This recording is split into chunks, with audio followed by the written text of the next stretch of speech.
अस्सलाम वालेकुम जी। सबसे पहले मैं आप लोगों का बहुत ज़्यादा शुक्रिया अदा करना चाहती हूँ जिस तरह कमेंट्स में आप मेरी हौसला अफजाई करते हैं और मेरी रेसिपीज़ को पसंद करते हैं।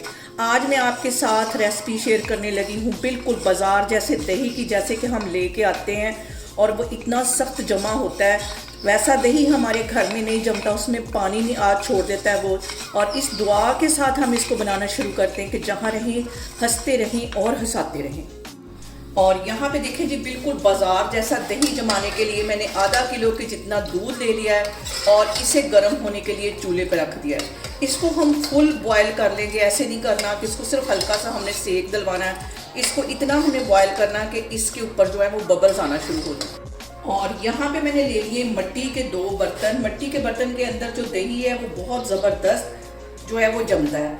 और अब इन बर्तनों के अंदर तकरीबन आधा टेबल स्पून के करीब मैं दही डाल दूंगी। और दही डालने के बाद इसमें अच्छी तरह हमने चम्मच की हेल्प से इसको फैला देना है। जैसे कि बाजार से दही हम लेके आते बिल्कुल इसका टेस्ट ऐसा होगा। और इसको सारे चारों तरफ मैं ऐसे फैला दूंगी। और दूसरी साइड पे देखें जी, दूध हमारा अच्छी तरह उबल गया है, ऊपर तक आना शुरू हो गया है। अब यहाँ पे मैं चूल्हा कर दूंगी इसका बंद और हल्का सा इसका कुनकुना सा होने का वेट करूंगी। और दूसरी साइड पे तकरीबन 3 टेबल स्पून के करीब मैंने ले लिया दूध और इसके अंदर 1 टीस्पून मैं डाल दूंगी चीनी का।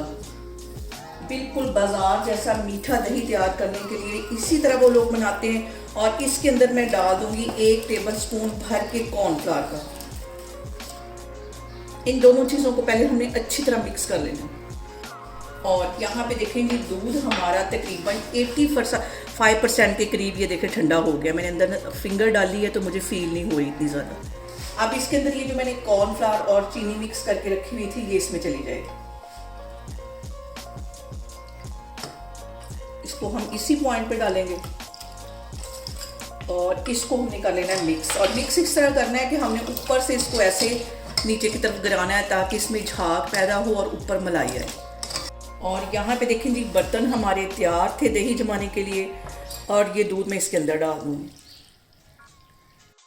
दूसरे बर्तन में भी मैं इसी तरह डाल लूँगी। इसमें भी मैंने चारों तरफ दही लगाया हुआ था तकरीबन आधा टीस्पून। और यहाँ पे ले ली मैंने एक बड़ी कढ़ाई और इसके अंदर ये दोनों जो दही है मैंने सेट करके रख दी है। ये छोटे 2 बर्तनों में सिर्फ मैंने आपको दिखाने के लिए बनाई है वीडियो, वरना आप एक ही बड़े बर्तन में बना सकते हैं। जितनी आप दही की आपको ज़रूरत है आप उसके मुताबिक बना सकते हैं। और अब इसके ऊपर मैं दे दूंगी किचन टॉवल ताकि इसको अच्छी सी हीट मिले। अच्छी तरह इसको फोल्ड करके हमने दे देना है इसके ऊपर। और इसको यहाँ पे देखें मैं किचन काउंटर पे ही छोड़ने लगी हूँ 4 घंटे के लिए। इस तरीके से आप किचन काउंटर पे जो इसको रख लें, कैबिनेट में रख लें, माइक्रोवेव में रख लें।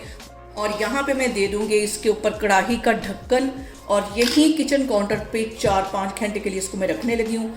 फिर मैं आपको 4 से 5 घंटे के बाद दही दिखाती हूँ कि हमारा कितना अच्छा दही जम। और यहाँ पे देखें जी, दही को जमने के लिए रखे हुए मुझे तकरीबन 6 घंटे हो गए और बहुत अच्छे तरीके से इस तरह जम जाता है क्योंकि जब भी दही मैं जमाती हूँ इसी तरीके से मैं जमाती हूँ।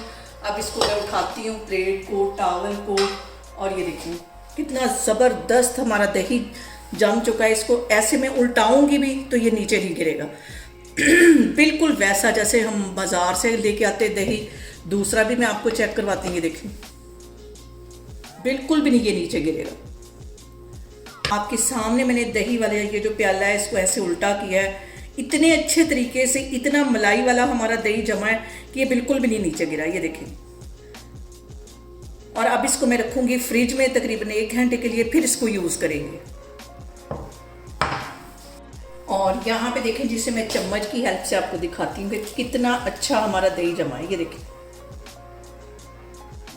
और यहाँ पे देखें जी, बाजार जैसा कूंडे वाला दही हमारा बनके तैयार हो गया है। ऊपर कितनी अच्छी मलाई आई है। आप इसे मेरे तरीके से बनाएं और मुझे कमेंट्स में बताएं कि आपको मेरी रेसिपीज़ कैसी लगती हैं। और मेरी वीडियोस को ज़्यादा से ज़्यादा शेयर करें और मुझे सब्सक्राइब करें और अपना बहुत सारा ख्याल रखें। इंशाल्लाह ताला मैं एक और वीडियो में आपके सामने आऊँगी। अल्लाह हाफिज़।